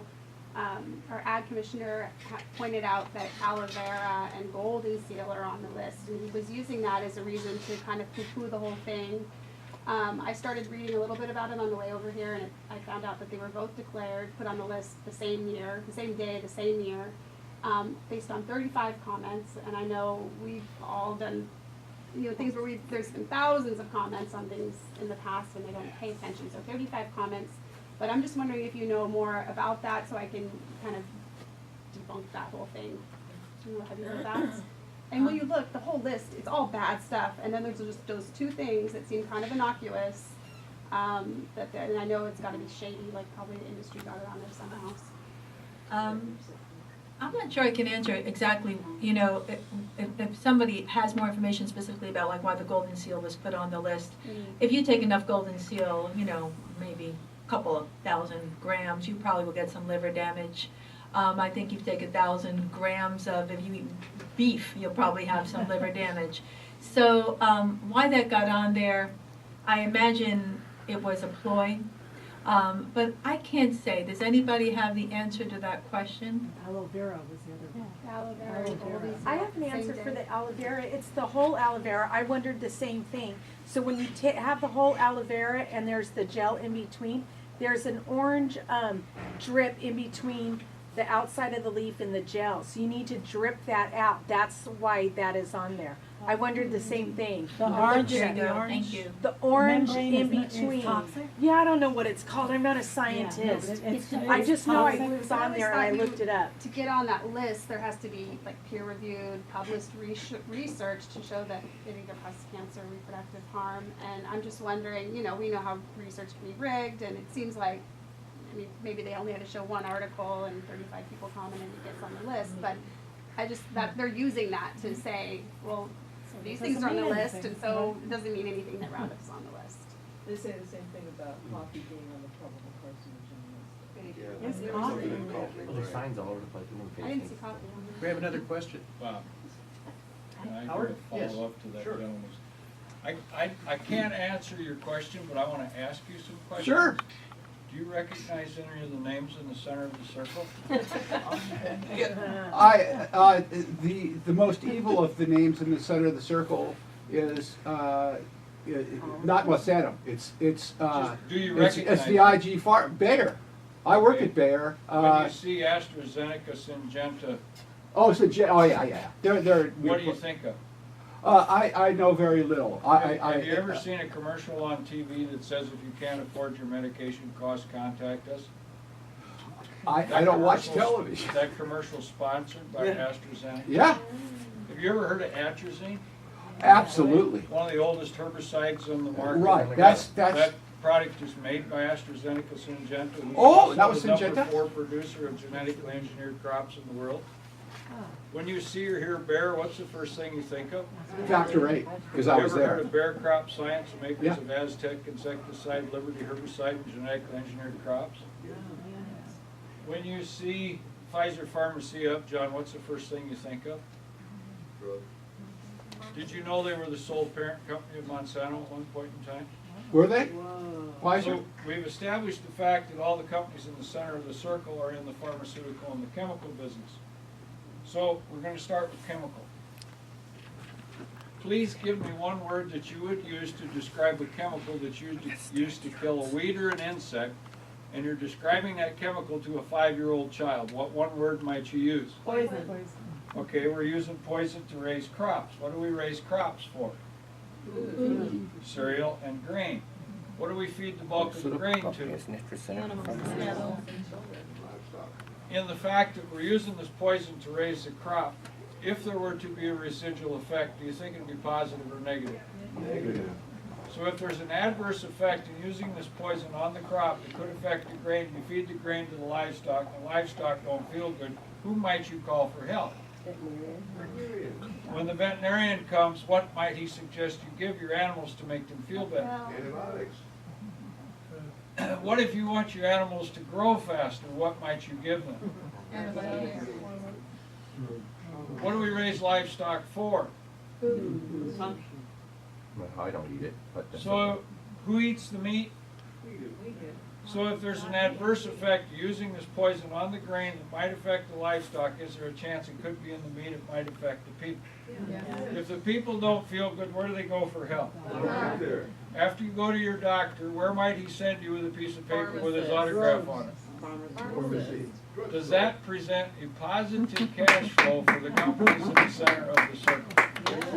And that's the house that Jack built. I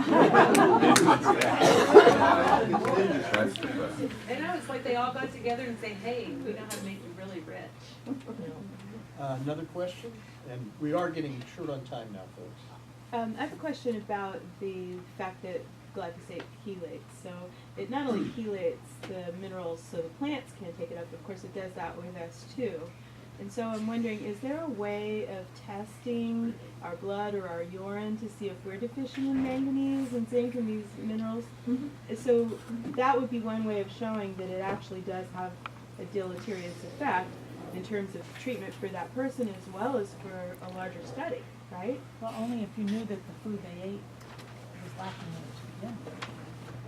So regular lab tests, you don't need anything fancy, Quest, LabCorp, whatever, can run your manganese or your zinc levels. They do some, they don't do all of them. They can certainly check them, but the trick is they have to order red blood cell levels and not plasma levels, because plasma is almost uniformly, your blood will do, your body will do everything to keep plasma levels normal. So you have to look at the levels within red blood cells. And so what you do is, which is something I do, you check it. If it's low, then you make the corrections. You correct the gut. You heal the leaky gut, you rebalance the microbiome, you restore nutrient levels, and then you recheck it, and lo and behold, they restore. But people actually feel better, so you have clinical proof because you feel better, but you can then recheck it and your levels will come up. Your manganese, your zinc, your chromium for your thyroid function, it's all linked. For all those different body functions, you need those minerals to run enzyme systems. They're called metalloenzymes.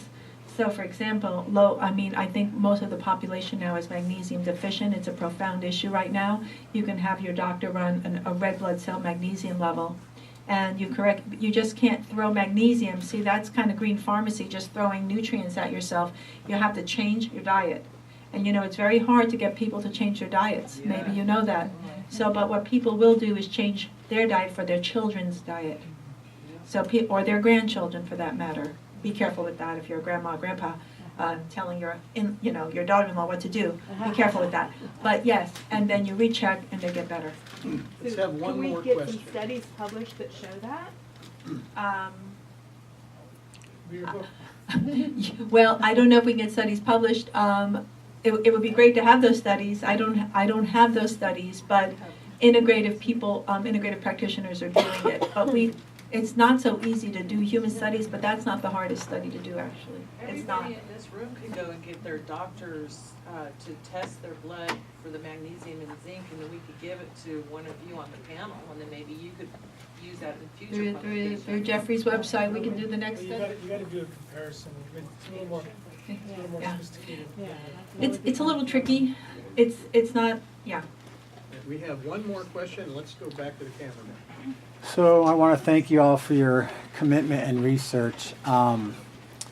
I've learned something new today. I was a little bit shocked to hear that some judges and politicians might get under the table payments or work for large companies. I'm shocked, but I'd like to say, and it kind of accentuates what you just said. I've actually been a vegetarian 36 years, and I raised my children completely organic. But when it comes to making change, it really starts within. So even though we're here in the Capitol building and we're trying to bring this to the awareness of legislators and make this more common knowledge and get out to the media, the reality, it starts with our own practice of what we're talking about today on our self-awareness. How many of us heard a few years ago when Taco Bell was serving cattle corn? I mean, I know a lot of people really enjoy fast food restaurants, but I've shied away for a long time. I haven't seen a doctor in over 35 years either. But the point being that it really starts with all of us, and it's hard. It makes time for preparation. It can be a little more expensive. But I want to encourage you all to eat organic and educate your neighborhood. Where I live up in Nevada County, there's big neighborhoods that have all gotten together and refused the spraying of Roundup because it gets into the water tables. And actually, some of the solutions they came up with is they hired teenage kids in the neighborhood for less money than the city was spending on spraying to come out twice a year with lawnmowers and just cut the weeds down and take care of it. So there's a lot of very people-orientated, community-based solutions that we can find. And of course, we have to continue the political pressure, but nonetheless, make the changes. Let's not wait. I think that's one of the things that's happening with our country. As much as I love being an American in our country and I've traveled the world, is that we can't wait for someone else to do it. People have to find a peaceful and community-based solution to make the decisions and the choices. And if you want to go to McDonald's or Burger King or Taco Bell or Kentucky Fried Chicken, you know what? Turn and go to Whole Foods, spend a few more dollars, and do the right thing, because it really does affect your quality of life. Thank you very much. Bob, I just want to remind all of you, what this is all about today is trying to change, trying to bring good change for the better. And one of the ways you can do that, again, is to work with us. One of the things we discovered today, talking with legislators, is that it's going to take a coalition. And it's going to take boots on the ground. It's going to take people like you. So please, if you're not in our organization already, this is how we can put you in touch with all of us. So I'm going to leave these cards here. I want to add one thing, Bob, before we Very break. quickly, please. Oh, I'm sorry, Jeffrey, I didn't know. I got the hook from the man. Okay. I do think if Howard or Michelle want to also add what to do, I think it's a good point to end on what we can do. We have a little landing page called Non-GMOs Improve Health. And on there you can see the results of that study that I showed with the 3,000 people. There's an interview with me and Michelle about her clinical experience. You can enter information to get a free PDF of my last book, Genetic Roulette, and a video update. So I would suggest that there was a question about we're just preaching to the choir. I like to use the word arming the choir. Thank you. And it's like that's a web page, Non-GMOs Improve Health, that you can share with everyone. And it's got a easy to read summary of the article on the left side, the detailed 21-page article on the right side in terms of a click. And that's one thing that I'd like to recommend, is that we all use this opportunity to decide what we can do. And before I turn it over to Michelle, who I'm going to suggest, plug your book. I'm going to also suggest that our attitude be one of switching from victim to victor. Yes. And it's like, some people like to thrive on the fight, but we don't even have to feel like, sure, they're trying to hurt us or whatever, make a buck. But we can completely drop the fight piece too and say, yeah, this is our world. This is what we've inherited, this is what we're going to pass on. And so just choose to bless the world and your life with what you know to be true. Bless your friends with that information, and become a victor. That's my message. Can you repeat the site? The site is Non-GMOs Improve Health. Thank you, sir.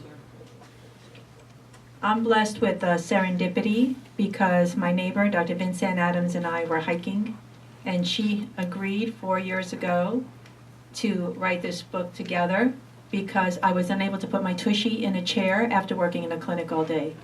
And without Vincent, Dr. Adams, incredible skill, curiosity skill. She was a major skeptic initially, and now she is totally on board. But her incredible attention to detail, I'm a kind of a big picture gal, but she honed me in on details that we were able to produce that book. And we are very proud of that book, and it really is, I think, one of a kind to have the scope of a clinician and the broader picture of a medical anthropologist together who understand the big picture. So that marriage is a beautiful gift. So thank you, Vincent. Thank you. What's the name of the book? It's What's Making Our Children Sick, and we really did a great look into the expose of looking at my patients, but in a way that's both narrow and very broad. And we looked at the bigger food, the politics of food, in a big way. And there's the book, What's Making Our Children What Sick, is it? by Chelsea Green. Oh. So, But you should look at what's making we're hopeful that we can get it to every parent, every consumer, every eater out there.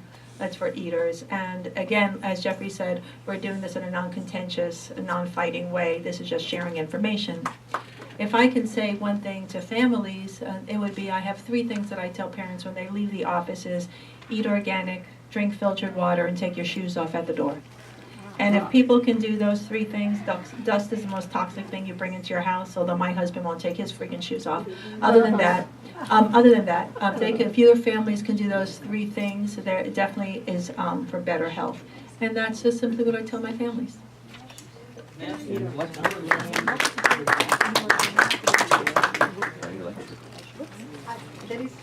There is any chance that your book will be translated to Spanish? I love that question, and we are talking to our editors to get it translated into Spanish. It's going into Polish. That's the first country. Woo-hoo! Go Poland. But yes, Spanish would be great. We have some connections in Buenos Aires, and we'd love to go down there for a little road trip. I am from Buenos Aires. North Korea? I am from Buenos Aires. You're from Buenos Aires? We're trying to get there. Because there's so many problems as you saw in Argentina. Maybe you can translate. So yeah, we're trying to get there. Just one comment on 2 things. The Genetic Roulette DVD, it's in the library, Sacramento Library for everybody. But if you could try to get your book into the library system, because a lot of people will look it up and read it in the library system. And that would be fine. That's on our to-do list. Could I address that question? You have to wrap it up. You can go to your public library, give them the ESPN number, and tell them to order it, because that's what a library is supposed to do. Good. They'll do You don't it. have to wait for somebody else to do it. Yeah, everybody should do that for their public library. Yep, It has to go that's in. right. Call. Central Library Authority. Tip of the day. Name's Rothschild.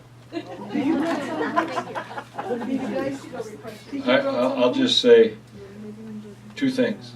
Number 1, buy the book. You won't be sorry. I gave it to my daughters, my daughter-in-law, my mother-in-law, all for Christmas. All right. And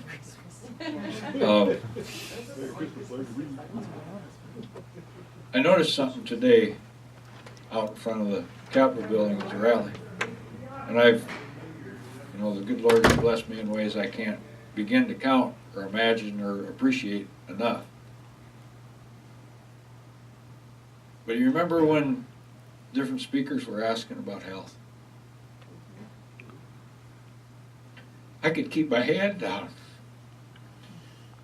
I have 3 of the most beautiful, healthy grandchildren in our community. Where do they live? On the same farm I live on. Do they eat organic?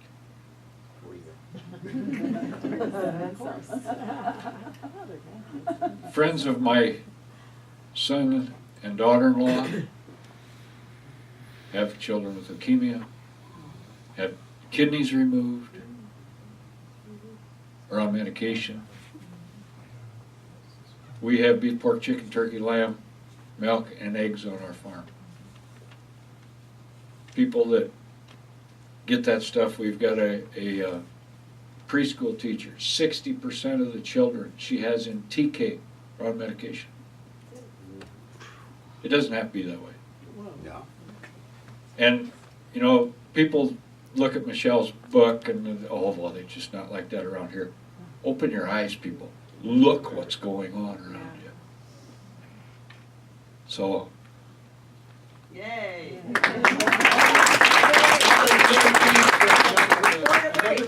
Order the meat from Howard. Another round of applause for our panel, please. This is largely Am I live?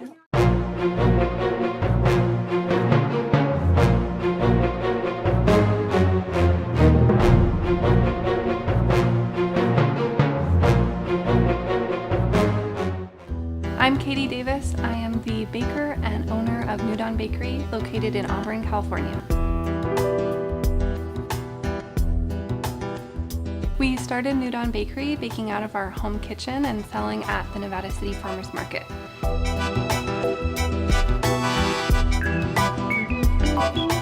Within the first year, we realized it was so popular that we needed a commercial space with a larger oven. And so we moved down to Auburn, and we now have a storefront and a commercial bakery. We are a dedicated gluten-free bakery with vegan, paleo, and dairy-free options.